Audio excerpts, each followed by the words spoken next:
Pertama, selayang pandang masyarakat Minangkabau. Menurut Tambo Sansekerta, yang artinya cerita-cerita terdahulu, Minangkabau ini berasal dari dua kata, yakni Minang dan Kabau. Tambo awalnya disampaikan secara lisan, kemudian ditulis dalam bahasa Arab yang berisi kumpulan-kumpulan cerita-cerita, asal-usul, ketentuan-ketentuan, dan hukum adat. Tambo secara umum bisa dikategorisasikan menjadi dua jenis. Yang pertama ialah tambo alam, yakni yang mengisahkan tentang asal-usul nenek moyang serta bangunan kerajaan Minangkabau. Yang kedua, tambo adat, yaitu tambo yang bermuatan adat atau sistem serta regulasi pemerintahan Minangkabau masa lalu. Nama ini dikaitkan dengan suatu legenda yang terkenal di dalam Tambo.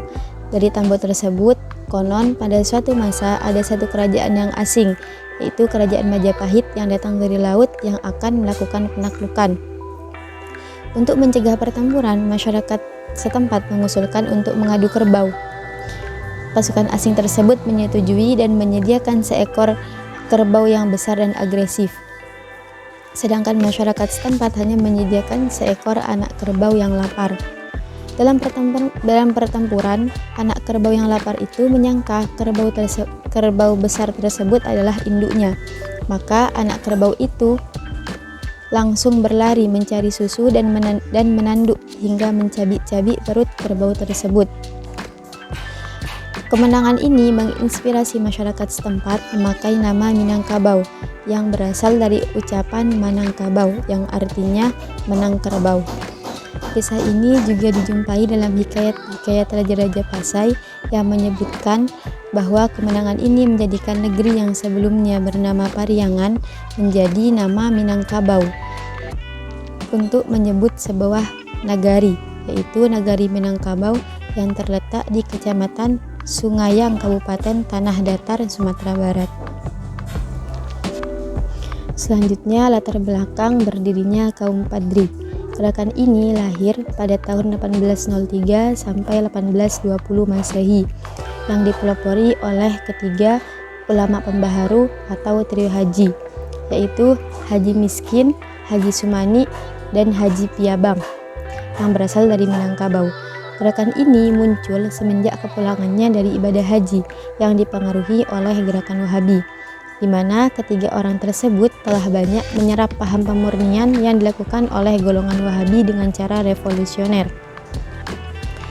Jelas sekali kerusuhan yang terjadi di Mekah ialah bagian integral jihad dari Wahabi.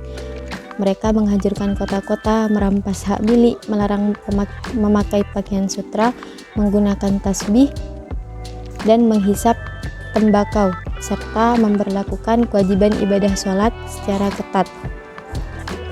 Apabila masuk waktu sholat, tentara Wahabi akan berkeliling kota dan membawa alat pemukul bagi warga yang kedapatan tidak melaksanakan sholat dan langsung digiring ke masjid-masjid. Selanjutnya, masuknya Islam ke Minangkabau sekitar abad 12 sampai 19 Masehi. Masyarakat Minangkabau yang semula mempercayai alam gaib sangat mudah membaur dengan ajaran Islam yang dibawa oleh para pedagang dan musafir. Dari sini bermula rancangan-rancangan adat yang tidak sesuai dengan ajaran Islam dikeluarkan dari ketentuan adat. Artinya, Islam masuk ke Minangkabau menambah perbaikan adat sebelumnya. Tentu saja, karena masuknya Islam mengubah adat yang bertentangan dengan ajaran Islam. Kehadiran Haji Miskin, Haji Sumani, dan Haji Piabang serta dengan dukungan ulama lokal yakni Tuan Kunan Renceh, ketiga haji tersebut memasukkan ajaran dan paham Wahabi ke Minangkabau untuk membersihkan dan memurnikan ajaran agama yang sudah dicemari oleh berbagai kemungkaran dan kemaksiatan dalam bentuk tahayul, bid'ah, tradisi sabung ayam, dan perjudian yang berkembang di tengah masyarakat Minangkabau. Meskipun telah 2 abad masyarakat Minangkabau memeluk Islam, tetapi belum dapat melemahkan pegangan mereka yang erat terhadap adat kebiasaan selama berabad-abad. Para ulama ataupun guru yang mengajar agama tidak memiliki kekuasaan untuk merubahnya. Mereka hanya mengajar di masjid ataupun surau. Dengan faktor demoralisasi masyarakat ini yang mendorong Haji Miskin dan teman-temannya berupaya untuk memperbaiki masyarakat yang telah rusak moralnya, beserta keyakinan yang telah bercampur aduk dengan khurafat dan tahayul yang dijadikan sebagai warisan peninggalan paham animisme dinamisme.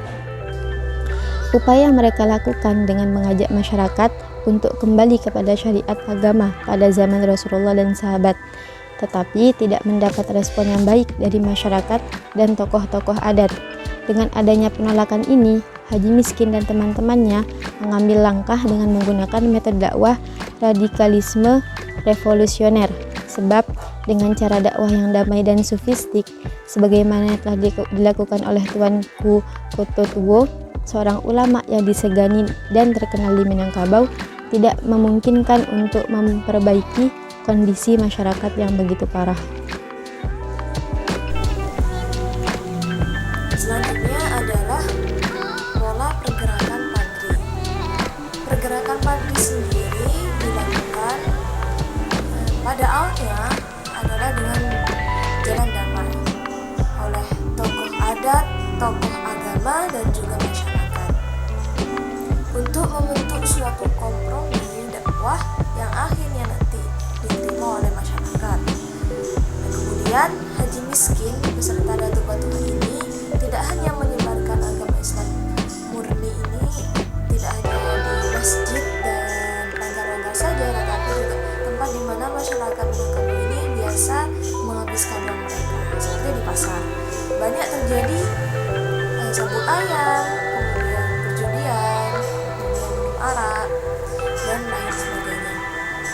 Karena kurangnya respon dari masyarakat, akhirnya Haji Miskin ini menunjukkan keseriusannya dengan membakar Balai Pandai Serki yang merupakan bangunan yang baru dan menjadi kebanggaan masyarakat. Karena peristiwa inilah tahap awal dakwah dengan kekerasan. Selanjutnya adalah pertentangan antara kaum adat dan kaum Padri. Sudah dijelaskan di atas bahwa gerakan Padri ini dipelopori oleh 3 haji, yaitu Haji Miskin, Haji Piyobang, dan Haji Sumani. Setelah mereka melaksanakan ibadah haji dan terpengaruh ajaran di sana, mereka ingin menyebarluaskan ajaran Islam yang sesungguhnya, karena pada waktu itu masih berkembang di tengah masyarakat Minangkabau kemaksiatan, bid'ah, kemudian khurafat seperti menyambung ayam, kemudian perjudian, dan juga menghisap candu, dan lain-lain. Sebenarnya tujuan gerakan Padri ini sangat mulia, akan tetapi dalam perjalanan menyebarluaskan ajaran agama ini terdapat konflik-konflik yang terjadi antara kaum Padri dan kaum adat. Misalnya gerakan Padri yang dipimpin oleh Datuk Bandaro yang merupakan pemimpin gerakan Padri generasi kedua. Beliau juga mempelopori gerakan pembersihan Nagari Alahan Panjang dari perbuatan sabung ayam, perjudian, dan juga minum arak. Kemudian selain itu juga gerakan Padri ini menyebar ke arah utara, yaitu di Mandailing bawah, yang kemudian cenderung menekankan kekerasan dan akhirnya menimbulkan kekacauan dalam masyarakat. Selain itu ada Tapanuli Utara dan juga gerakan Padri di Tapanuli Selatan, yang akhirnya tentara Padri ini membakar rumah, menawan, dan juga membunuh penduduk setempat. Dalam kasus gerakan Padri ini yaitu pertentangan antara kaum adat dan kaum Padri, yaitu kaum agama, berujung pada inisiatif kaum adat meminta bantuan kepada pihak Belanda. Pada awalnya menurut mereka, yaitu kaum adat, membantu pihak Belanda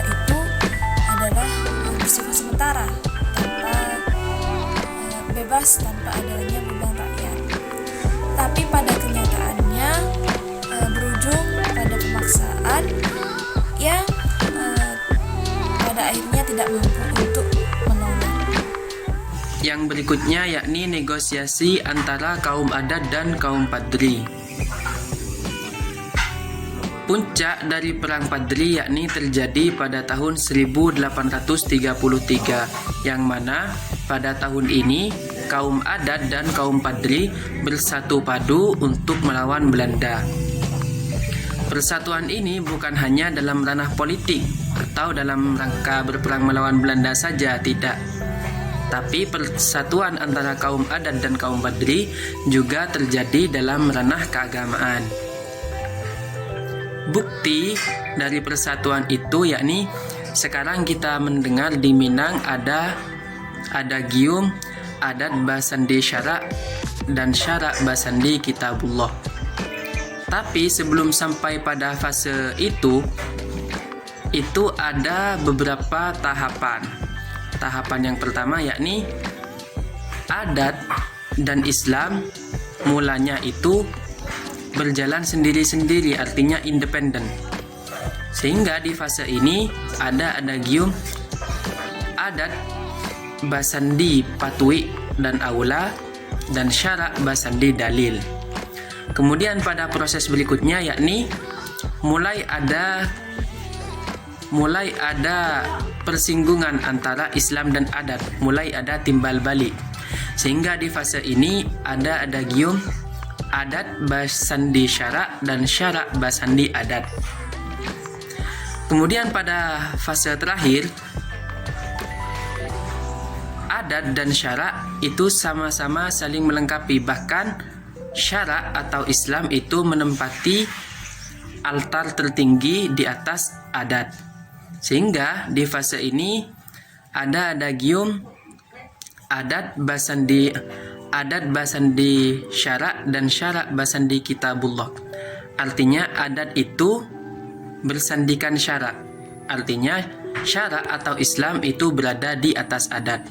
Islam di Minang sangat kental sehingga masyarakat Minang sekarang itu menempatkan Islam yang tak lain merupakan wahyu Tuhan berada di atas adat.